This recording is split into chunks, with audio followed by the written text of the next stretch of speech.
It's mid-April and here in the UK, spring has very much sprung. We've had a glorious few weeks now of spectacular spring weather. Cold, crisp starts leading into the most beautiful spring days. Golden, diffuse sunlight bathing the whole garden and countryside around. Everything is now coming alive. It really is such a privilege and pleasure to be outside on days like today, to see so much new growth, flowers popping up everywhere, the hedges and the trees bursting in full of new blossom, new green leaves, vibrant, beautiful flowers. Everything is popping up and the insects are getting going as well. It really is just a stunning privilege to be outside. And today, my one day off in the garden has turned out to be the hottest day of the period. Well, I say hottest, the warmest day. I'm not having to wear a coat because today the high is 21 degrees. But it's not all about bathing in spring beauty today and mindfulness. There's some serious gardening work to be done. In today's video, I'm building my raised bed. I've set aside one day to do it. I've got a few things lined up that might make it doable, but I'm really excited for this one. I'm feeling a little bit under the weather today, so we might not have quite as many of the over dramatic shenanigans that you're used to in this series, but there will certainly be some garden progress. A raised bed with some incredibly heavy sleepers. Not the best day to be feeling a little bit tender from moving some heavy things at work and at home, but let's get into it and I'll show you the project, where we are now and what my plans are for today. I hope you enjoy this one. A beautiful little spring project on a simply glorious day. What more could you want? Let's get on with it. As you can see now, everything is coming to life. Fritillarias, we've got a gorgeous spring display down here. Euphorbias bursting into growth. We've got amazing variegated fritillarias down here. The ferns are popping through, persicaria popping up everywhere. We've got the red dragon, purple fantasy over there. This is the area that I'll be getting the soil from to fill the raised beds that we'll see very shortly. But as we just quickly look around the garden, you can see the gunnera.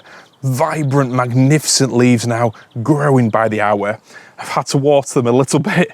Well, should I say I've had to water the ground around them to really get them going, but they are looking splendid now. Even the evergreens just look so much more vibrant and healthy thanks to this beautiful dose of spring sun. It's not just us that's appreciated it. Gunnera are literally growing every single day. Magnificent beasts. And look at next door's cherry tree. What a glorious sight it is.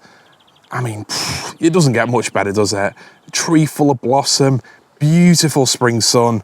That's what it's all about, isn't it? We've waited so long for this. But as I pass through this messy part of the garden, where things like the brown tree fern fronds are balanced out by spring beauty, such as these epimediums here, we'll walk straight past this messy area where some gorgeous flowering dandelions do little to distract you from the carnage behind. And this is the family garden, for want of a better name. The part of the garden closest to the house, not so much a tropical paradise, but more, well, as you know, if you've got a young family, compromise definitely comes into play.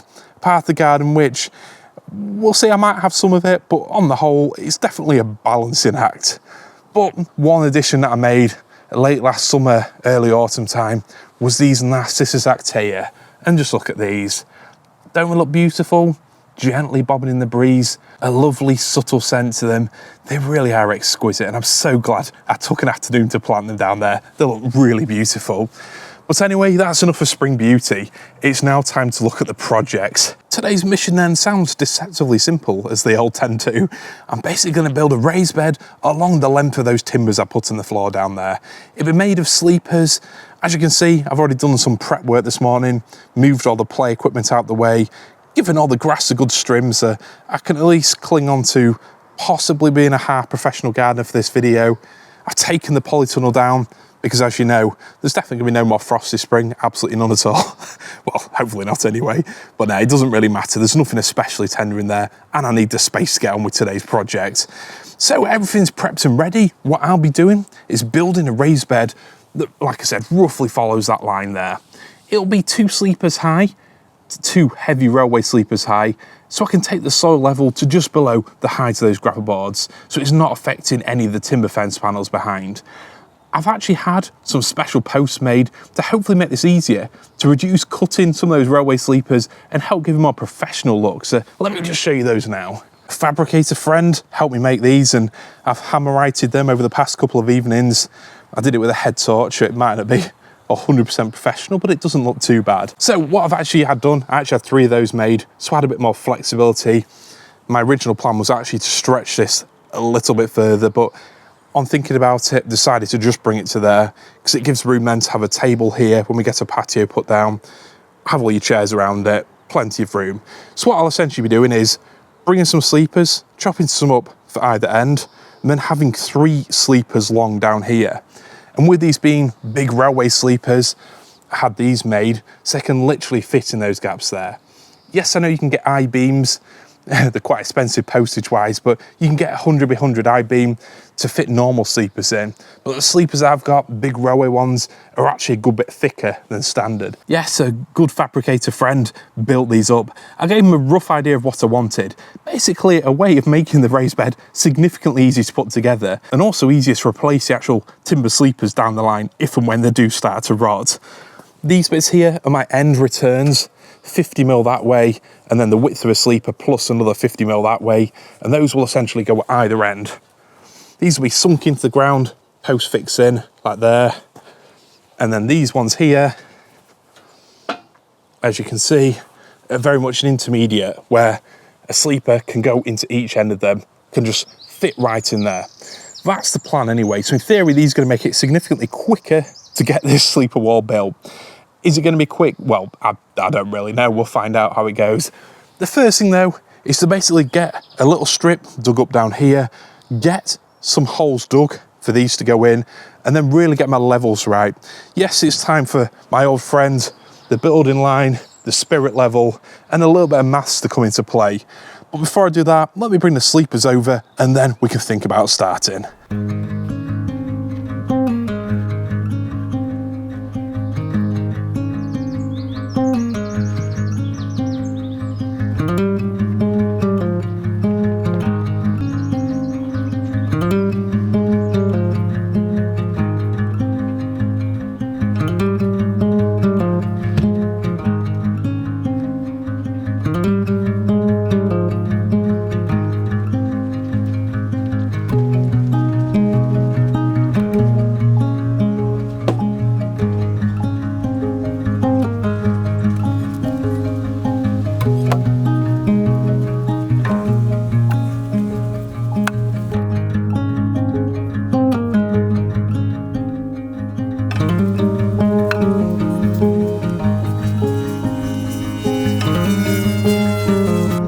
After a bit of heavy lifting then, definitely sweating now, and a quick lunch break later, the sleepers are moved. And you'll be pleased to hear I didn't actually drop one on my foot like last time. Yes, a few weeks ago when one of these fell on my foot, I definitely felt it. It's still not 100% right now, but hopefully on the mend. As you can see, these are chunky blocks of timber, absolutely beautiful. I love old reclaimed materials, and these railway sleepers, they're just beautiful things, aren't they? I was actually lucky enough to get them from my dad, who had them for another project which he unfortunately couldn't complete, so generously offered them to me. I say generously offered, it still meant bring them here, which was difficult enough. And I actually only need for the front of this bed here 6. It's going to be 2 sleepers high all the way down, and using those metal supports means I don't have to cut as many. I'm not having to cut them and offset them all the way down. They will just hopefully slot in like a Meccano set, which probably makes it seem a little bit easier than it is actually going to be. And then I just need to chop some down to get the sort of returns on each end. So I only really need 6 at the minute to get the front done. I brought this one out, and when I put it down, I noticed it's not quite as nice as the others. I think they've all got a nice face and a slightly rougher face, but I decided I might use that one for chopping down for the sides, and I brought this other one out here. It's a lot smoother at the front, so it'll fit in with the rest. So now all these sleepers are out, and let me tell you, it is actually starting to feel warm now, particularly after lifting these. You can see in the distance there, the woods. It really is beautiful, isn't it, this time of the year? There's gorgeous blossoms in the hedges, all those vibrant greens. It really is stunning, and tempting to just relax and do nothing on a day like today. But that is very much not going to get this done. So now my next step really is to get some measurements done, work out exactly how far from the fence I'm going to set these posts in, and then just skim off a layer of the turf so I can actually just drop these down a little bit. Because although these are about 250mm across, I want them to stand up to somewhere around there, which will mean sinking the bottom one just a bit into the ground. So let's get on with that one, and then I can actually decide on the position of where I'm going to put my metal struts. This is going to be a sweaty one. A little bit of sweat and possibly sunburn later then, and this is what we've got. So as you can see, I've got a very roughly straight trench leading down there, so I can help sink the sleepers into the ground. Whether it's sleepers or rocks, when it comes to hard landscaping, you can't just plonk things on top of the grass. You've got to sink them in to really get that feeling of permanence, which is hopefully what we're going for here. Despite, as you can see, that may or may not be a little bit of parcel tape used to hold this string line onto my gunnery post. That's definitely a trick that I've learned from the ancient Greeks. But essentially what we've got here is this very rough shape. First, I'm going to put the sleepers down the front, and then the returns, they'll come probably last thing today. What I've tried to get is basically the height of this here is exactly the same height as the gravel boards. So this is what my metal posts will be sunk into. And they need to get the height of there, then the sleepers just go proud of them, so there aren't any sharp edge of the metal which could scratch you if you're sitting on this, because these sleepers will form a lovely bench all the way along this part of the garden here. A couple of things that I have picked up on. Firstly, as I head down here, you will see there's quite a change in the garden height. So if I sink down to just above ground level here, you will notice, looking at that back wall there, at the bottom of those gravel boards, there's probably about 100, 120 mil, 5 inch or so of concrete. So this part of the garden is definitely significantly lower. So the sleepers will be standing further proud at this end.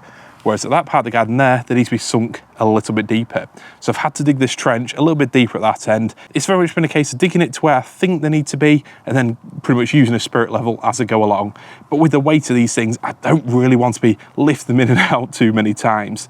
The second thing I've picked up on, glad I did this, I've actually measured these sleepers because they're not all the same length.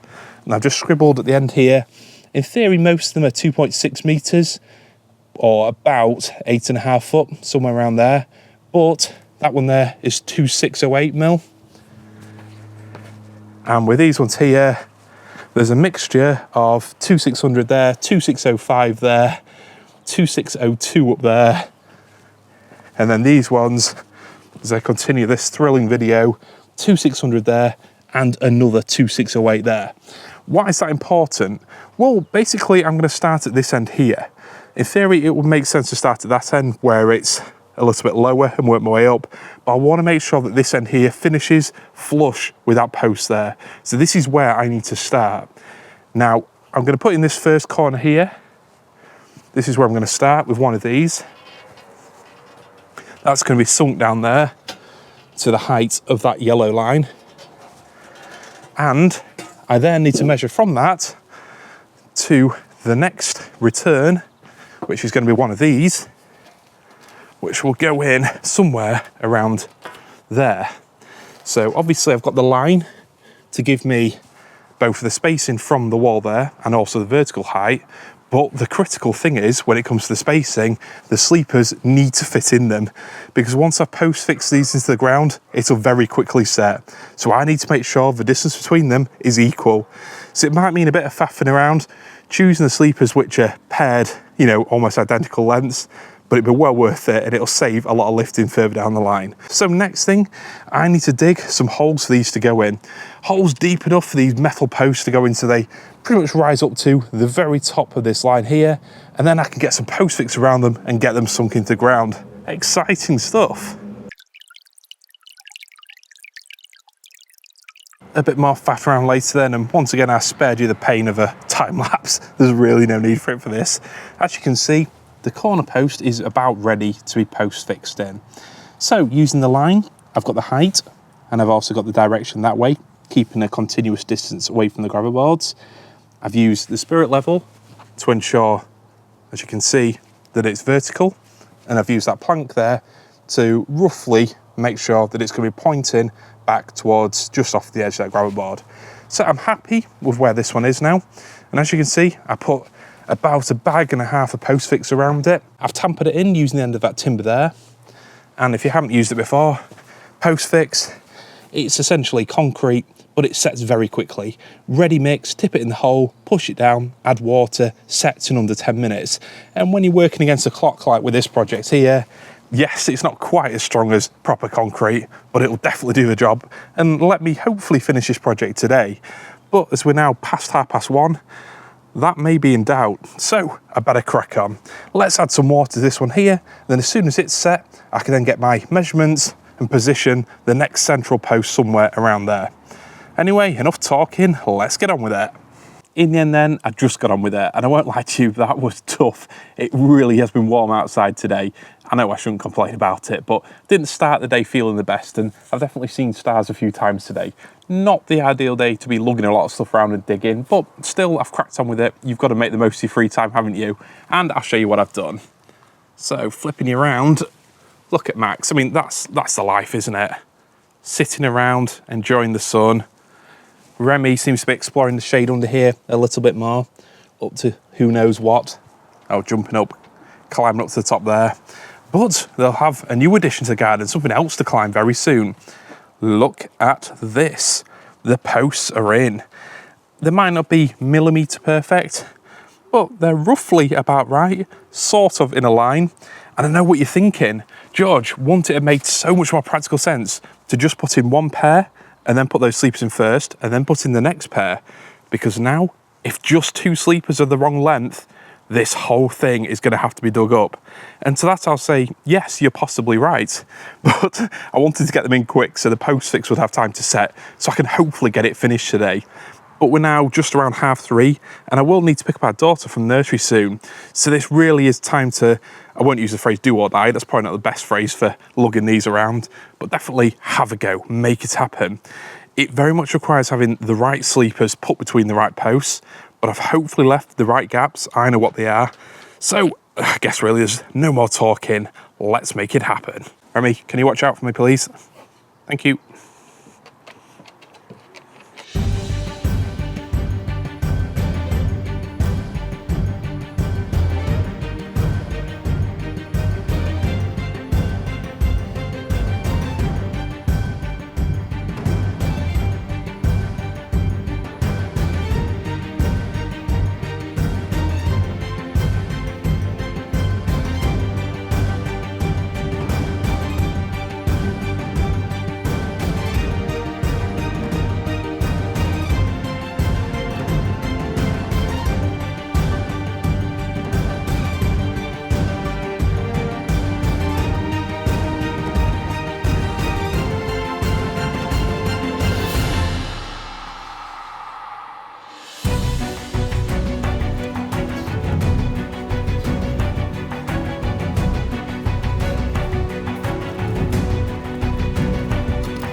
As the sun dips lower then, let's see how far I've got. Have I finished the raised bed project? No, I haven't. That was the mission, and unfortunately I failed. But having said that, I am pleased with how far I've come. You can see all the sleepers are in place now. Eagle-eye viewers, you might have noticed this one here, this post, actually crack the post fix as I put the sleepers in. So that's possibly 2 things. Firstly, me being a little bit impatient, not waiting for the post fix to 100% set. And also I could have probably done with another person to help gently lower the sleepers in. They are heavy beasts.